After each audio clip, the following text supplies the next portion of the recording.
на Луис Хол. Най-добрият старт на сезона за Луис Хол. Две пусти вече тук. Матистел. Савио пик.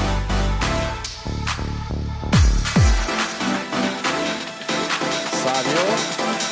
Въздържава пред Савио. Пистел.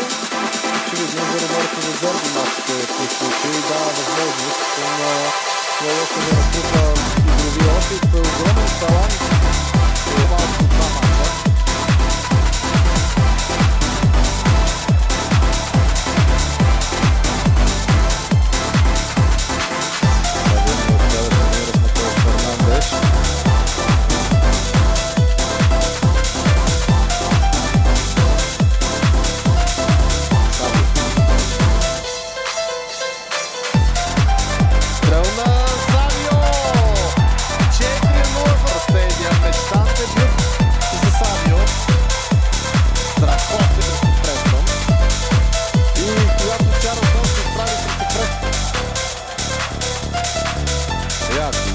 И Тайрис Кембъл бяха започнали матча.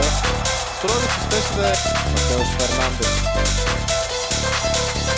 Отново Савио. Изстрел на Савио. 5-0. Гол от Савио.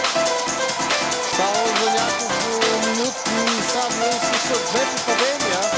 Също не е друго. Без сериозна интрига по интересна историята. Но